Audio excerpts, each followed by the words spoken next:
Bonjour et bienvenue sur cette vidéo de présentation où je vais vous présenter une méthode pour pouvoir chiffrer des fichiers en utilisant un script bash.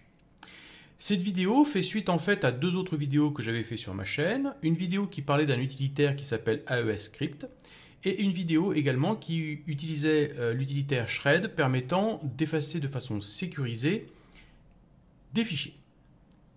Et ceci sans utiliser le terminal, mais simplement en faisant un clic droit sur les fichiers. Donc, cette mission, si vous l'acceptez, est de pouvoir faire un script qui permet, à l'aide d'un clic droit sur un fichier, de le chiffrer et dans la foulée de l'effacer de façon sécurisée. Donc, nous allons utiliser pour ça un script bash, l'utilitaire AES-Script, shred et également Zenity qui va nous permettre d'afficher des fenêtres pour demander des instructions à l'utilisateur.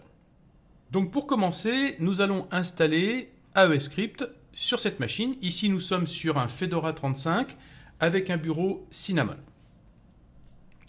Je vais aller sur le site d'AES-Script, je vais cliquer sur Download et je vais récupérer cette fois-ci, donc c'est un petit peu différent de ce que j'avais fait la dernière fois, je vais récupérer le source. On va faire des choses un petit peu plus avancées aujourd'hui. Donc vous voyez que nous avons dans notre dossier téléchargement le fichier AES-Script 3.14 TGZ. Alors je pourrais très bien ici aller dans le terminal et utiliser donc l'utilitaire tar pour pouvoir décompresser ce fichier, mais je ne vais rien en faire, je vais plutôt faire un double-clic et je vais cliquer sur extraire. Et je vais le mettre donc à la racine ici dans le dossier personnel et je vais extraire ce fichier. Donc maintenant que j'ai téléchargé le source d'AES-Script, je vais devoir le compiler et l'installer sur ma machine. Alors comment on fait ça? Eh bien, je vais aller donc là où je l'ai mis, c'est-à-dire dans Home, Eric AES-Script 3.14. Donc, je suis dans le dossier, je vais faire ls et vous voyez que j'ai plusieurs dossiers, GUI, man, src. Et ce qui m'intéresse ici, c'est le src puisque c'est le dossier source. Donc, je vais aller dans le dossier source. Alors déjà, si je tapais correctement, ce serait mieux. Voilà, donc ici nous avons le source d'AES-Script et ce que je vais faire maintenant, c'est le compiler en faisant sudo make. Je vais taper simplement mon mot de passe et voilà, il est compilé. Donc ce que je vais faire maintenant, c'est l'installer. Alors c'est très simple, c'est sudo make install. Voilà, et maintenant je vais pouvoir utiliser AES-Script où je veux. Et pour ça, c'est très simple, je vais vous montrer qu'on va fermer le terminal, on va le rouvrir comme si de rien n'était, et puis on va imaginer que je veux par exemple chiffrer l'une de mes images ici de lapin. Alors, avec le terminal, vous allez voir, c'est très simple, on fait AES-Script. Quand je veux chiffrer, c'est l'instruction E qu'il faut mettre, et quand je veux déchiffrer, c'est l'instruction D. E pour encrypt et D pour decrypt. Relativement facile à se souvenir. Ensuite, je donne le chemin du fichier. Donc ici, c'est home Eric image et je vais donc chiffrer l'image du lapin 1. Il va me demander le mot de passe. Ici, d'ailleurs, il le demande en anglais. Je vais mettre juste un mot de passe très simple. Il me demande de le rentrer. Je re-rentre. Et voilà, vous voyez qu'il m'a donc créé un fichier AES et j'ai toujours l'image originale. On peut également, avec AES-Script, indiquer le mot de passe directement dans la ligne de commande.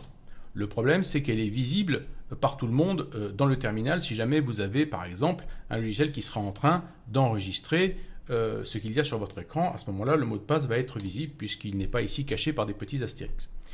Donc, par exemple, si je mets P et que je mets, par exemple, comme mot de passe test et que je recommence la même chose, mais avec image lapin 2, avec un S, c'est mieux.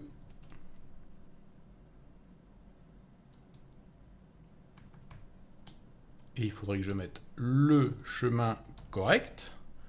On a un petit peu de main gauche aujourd'hui. OK. Vous voyez que ici, il ne m'a pas demandé le mot de passe parce que je lui ai déjà donné dans la ligne de commande. Donc vous voyez qu'AES-Script est très simple à utiliser en ligne de commande. Seulement ici, il ne remplit pas exactement ce que je veux faire puisque je ne veux pas utiliser le terminal. Et je veux pouvoir dans la foulée, effacer de façon sécurisée mon fichier. Et tout ceci en utilisant le clic droit. Alors, on va enlever ces deux fichiers chiffrés ici. Donc, voyons maintenant comment on peut faire un script pour chiffrer nos fichiers plutôt que de passer par la ligne de commande. Donc, notre script, il va falloir le mettre dans un dossier précis, qui est d'ailleurs un dossier qui est caché, comme tous les dossiers qui commencent par un point. C'est dans Local Share. Alors, dans Local Share, on va trouver ici un dossier Nemo. Alors, pour vous, ça peut être différent, puisque si vous avez, par exemple, le navigateur, l'explorateur de fichiers Nautilus, ou si vous avez l'explorateur de fichiers Dolphin, eh bien sûr, vous aurez un dossier Dolphin ou un dossier Nautilus. Donc, ici, moi, c'est Nemo, puisque je suis sur Cinnamon. Donc, je vais aller dans le dossier Nemo. Et dans le dossier Nemo, qu'est-ce que je vais trouver? Eh bien, un dossier script dans lequel je vais pouvoir mettre mon script. Donc, je vais aller dans ce dossier script. Et pour créer ce fichier, je vais utiliser Gedit, mais bien sûr, vous pouvez utiliser ce que vous voulez, un Nano, Vim, etc., votre éditeur préféré. Et moi, je vais utiliser Gedit. Alors, on va commencer par faire simple.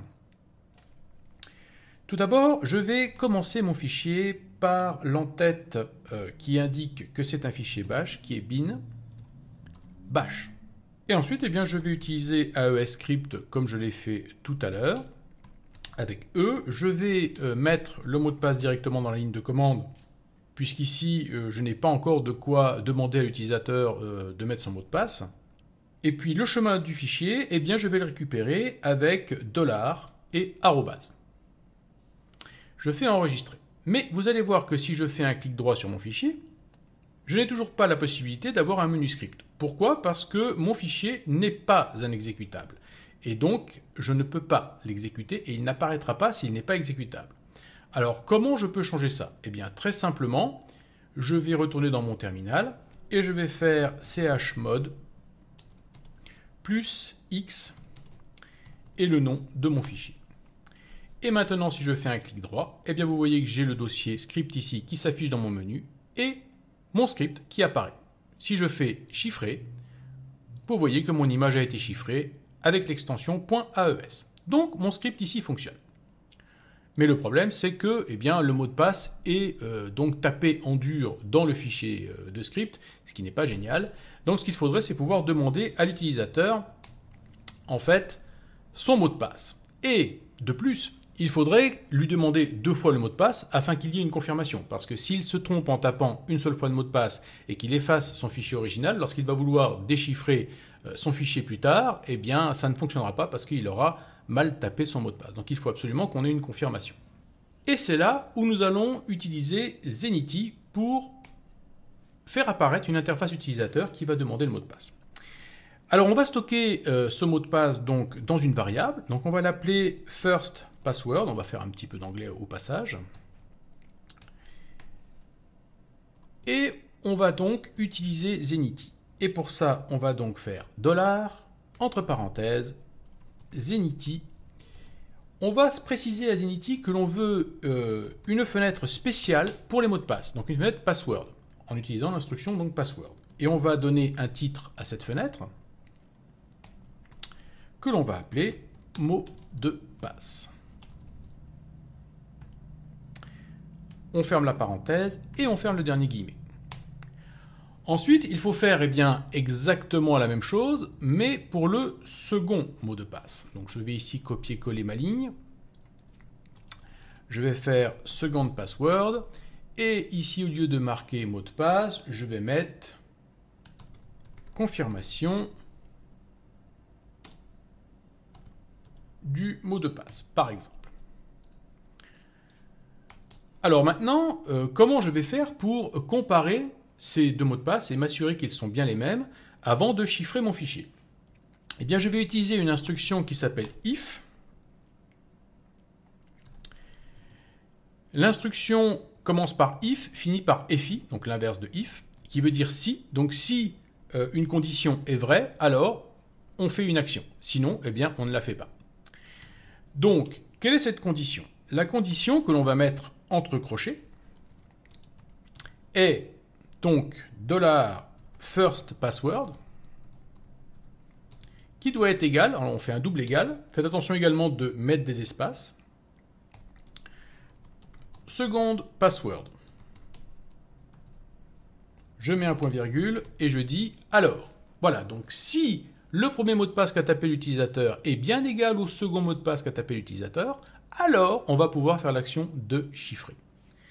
Pour passer à la ligne suivante, je vais mettre un anti-slash, parce que sinon ça ne va pas bien s'exécuter. Il faut que je passe à la ligne suivante, sinon je vais être obligé de mettre toutes les instructions de bout en bout, ce qui sera moins facile à lire. Et je vais mettre donc mon instruction de chiffrement ici. Et maintenant, je n'ai plus besoin d'utiliser ici le mot de passe qui est écrit en dur dans mon script. Je vais pouvoir utiliser donc le premier mot de passe qu'a tapé l'utilisateur, ou le second. Vous pouvez utiliser le second aussi, il n'y a pas de souci. Mais enfin, l'un des deux mots de passe qu'il a tapé. Ça, c'est la première chose. Maintenant, qu'est-ce que l'on fait si l'utilisateur s'est trompé et qu'il n'a pas tapé correctement les deux mêmes mots de passe? À ce moment-là, on va utiliser l'instruction else. Donc, si ceci est vrai, sinon, faire autre chose. Et qu'est-ce qu'on va faire? Eh bien, on va encore utiliser Zenity pour faire afficher, eh bien, non pas une fenêtre de mot de passe cette fois-ci, mais une fenêtre d'erreur, dans lequel il y aura le texte suivant. On va mettre les mots de passe ne sont pas les mêmes. OK. Et on va mettre un petit titre. Alors vous voyez que j'utilise encore ici l'anti-slash pour pas tout mettre sur la même ligne. Ça me permet de passer à la ligne suivante. Donc title. On va mettre un petit titre à cette fenêtre. D'ailleurs, j'ai pas besoin de mettre d'égal ici normalement. Title erreur. Voilà, donc on demande deux fois à l'utilisateur de taper son mot de passe. On s'assure qu'il a bien tapé le même mot de passe. Si il a bien tapé les deux mots de passe, on chiffre le fichier. Sinon, on lui met un message d'erreur pour lui dire qu'il s'est trompé. Et on ne chiffre pas le fichier. J'enregistre et je teste. Je fais un clic droit. Script, chiffré. Ça me demande le premier mot de passe. Donc là, je vais taper deux fois le même. Pas de problème. Il me chiffre le fichier. Maintenant, je vais faire exprès de me tromper. Je vais faire chiffrer. Premier mot de passe, deuxième mot de passe. Il me dit les mots de passe ne sont pas les mêmes et il ne chiffre pas le fichier. Donc jusque-là, notre script fonctionne parfaitement. Maintenant, ce que je voudrais, c'est que le fichier original soit effacé de façon sécurisée. Et c'est là où nous allons utiliser l'utilitaire shred que nous avions déjà vu. Alors donc, nous avons ici l'instruction AEScript qui permet de chiffrer. Au bout de cette ligne, nous allons rajouter deux esperluettes. Et nous allons mettre l'instruction que nous avions déjà vue dans la vidéo précédente, shred Z, alors V d'ailleurs n'est pas utile, puisque on n'utilise pas shred dans le terminal. V c'est pour verbose, c'est-à-dire qu'il vous donne la progression de ce qu'il fait dans le terminal, mais là, dans ce cas-là, nous n'en avons pas besoin puisque ça ne s'exécute pas dans le terminal. Et nous allons utiliser également ici l'instruction qui permet de récupérer le chemin du fichier. Alors c'est très important de bien utiliser ici les deux esperluettes. Pourquoi? Parce qu'on veut s'assurer qu'il ne s'est rien passé de fâcheux lors du chiffrement du fichier avant de l'effacer définitivement. Parce que imaginez par exemple qu'il y ait eu un pépin, que le fichier en fait une fois chiffré soit corrompu, et que cette instruction s'exécute quand même, eh bien non seulement l'utilisateur va perdre son fichier original, mais en plus de ça, eh bien, il aura un fichier chiffré corrompu, il y aura eu une erreur, et il ne pourra pas déchiffrer et récupérer son fichier. Donc il faut absolument s'assurer, en faisant ici les deux esperluettes, que cette première instruction s'est exécutée correctement. Si cette instruction ne s'est pas exécutée correctement, eh bien, l'effacement n'aura pas lieu à cause de ces deux esperluettes que nous avons ici. Ok, on va enregistrer et on va tester ça. Je fais script, chiffrer. Je tape mon premier mot de passe, je tape mon deuxième mot de passe, et hop, vous voyez que mon fichier est chiffré et que l'original a été effacé dans la foulée. Alors, ce qui serait bien également, c'est que l'on avertisse l'utilisateur dans le cas où il y ait eu une erreur lors de l'exécution de l'une de ces deux instructions.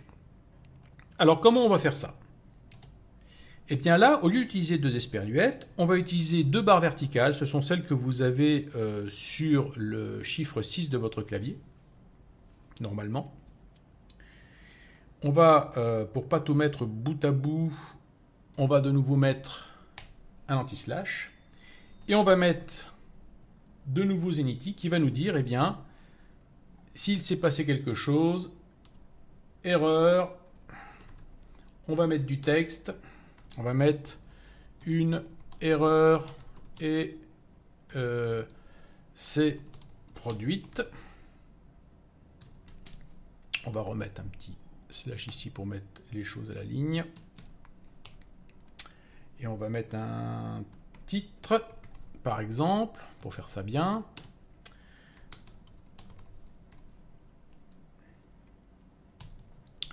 Voilà. Donc là, vous voyez que ce n'est pas des esperluettes qu'on a utilisées, mais ça veut dire ou. Ça veut dire et ça veut dire ou. D'ailleurs, pour être exact, ça veut dire et si, et ça veut dire ou si. C'est-à-dire, si quelque chose s'est pas bien passé, eh bien, à ce moment-là, faire ça. Ou si vraiment ça s'est passé, faire la suite. Donc très important de ne pas se mélanger, de ne pas inverser ces deux-là, parce que si vous mettez ces deux barres ici à la place de ces deux esperluettes, ça risque d'être la catastrophe si AEScript a une erreur au passage. Et puis il y a autre chose auquel il faut penser, c'est que les mots de passe sont quand même stockés dans les variables first password et second password. Et ce qu'il serait bien, eh bien c'est que l'on vide ces variables une fois que le chiffrement est terminé, pour que ça ne reste pas en mémoire. Donc pour ça, on va utiliser l'instruction unset. Et on va donc vider ces deux variables pour qu'elles ne restent pas en mémoire, c'est-à-dire qu'il ne faut pas que les mots de passe restent en mémoire sur la machine. Même chose ici, dans le cas où il y a eu un problème, nous allons exactement faire la même chose juste après le else pour dire, eh bien, s'il y a une erreur, vide immédiatement les mots de passe qui ont été tapés et ne les garde pas en mémoire. Voilà, alors on pourrait s'amuser encore à élaborer ce script, on va en rester là pour cette fois-ci, du moins pour le script de chiffrement. Et ce que l'on va voir maintenant, eh bien, c'est le script de déchiffrement. Alors, comme tout à l'heure, je vais utiliser Gedit, et je vais l'appeler tout simplement, eh bien, déchiffrer.sh. Là encore, ne pas oublier de mettre l'entête qui indique que c'est un fichier bash. Et nous allons demander donc le mot de passe à l'utilisateur. Cette fois-ci, bien sûr, nous n'avons besoin de lui demander qu'une seule fois, puisqu'il s'agit ici de déchiffrer et non plus de chiffrer. Donc je vais utiliser la même méthode avec Zenity.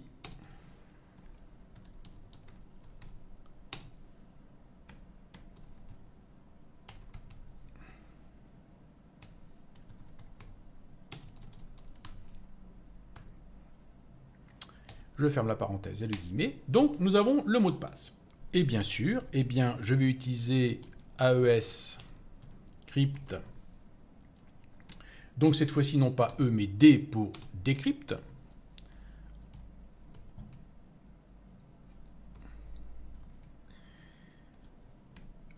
Le mot de passe, eh bien, c'est password. Le chemin du fichier, c'est $@. Et ensuite, eh bien, là encore, j'aimerais effacer le fichier qui était chiffré, pour ne laisser que le fichier déchiffré, ne pas garder le fichier chiffré. Alors, je vais là également utiliser les esperluettes, mais je n'ai pas vraiment besoin d'utiliser shred parce que mon fichier chiffré ne risque pas d'être récupéré. De toute façon, ça c'est comme vous voulez, mais moi là j'ai envie, pour une raison de rapidité, de n'utiliser que RM, pour simplement effacer le fichier de façon tout à fait classique. Et puis, je vais également ici, au cas où quelque chose ne se passe pas bien, eh bien, rajouter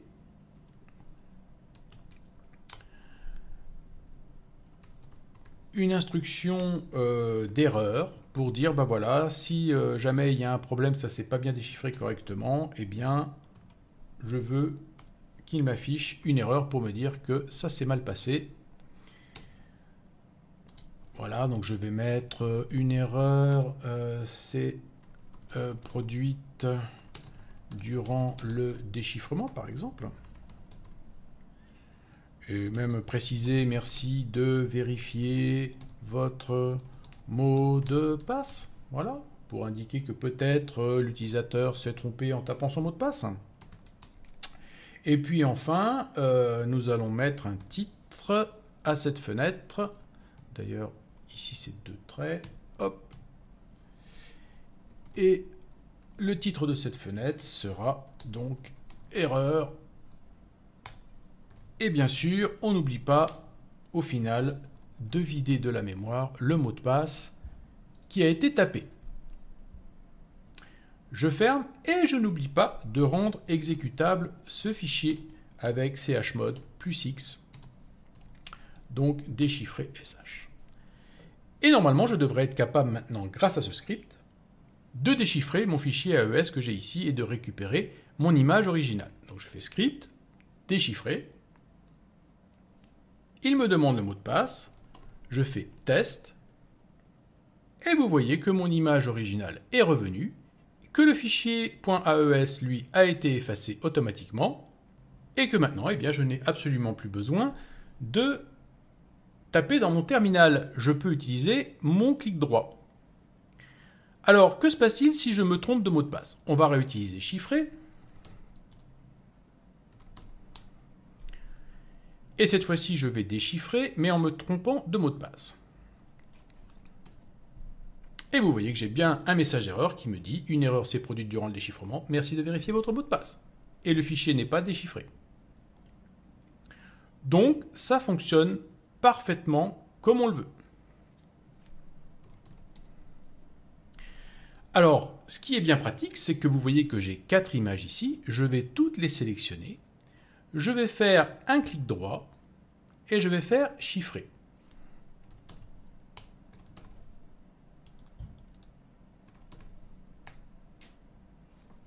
Et vous voyez qu'en un clic droit, il m'a chiffré tous les fichiers et je vais faire la même chose pour les déchiffrer. Et voilà. Donc vous voyez que c'est beaucoup plus rapide que si j'avais dû faire ça un par un en ligne de commande tous les fichiers. Ici, mon script va pouvoir faire ça automatiquement et en plus de ça, je ne vais pas avoir à en plus manuellement derrière effacer mon fichier original. Il va le faire de façon sécurisée. Voilà, alors bien sûr, vous pouvez, à l'aide des scripts que je vous ai montrés, utiliser d'autres utilitaires qu'AES-Script, puisqu'il en utilise d'autres. On peut chiffrer des fichiers, par exemple, avec GPG ou avec d'autres choses de ce genre. Donc, libre à vous d'adapter le script que je viens de vous montrer pour utiliser le clic droit et chiffrer, déchiffrer vos fichiers en toute sécurité. Voilà, j'espère que vous avez aimé cette vidéo et je vous dis à très bientôt pour d'autres vidéos.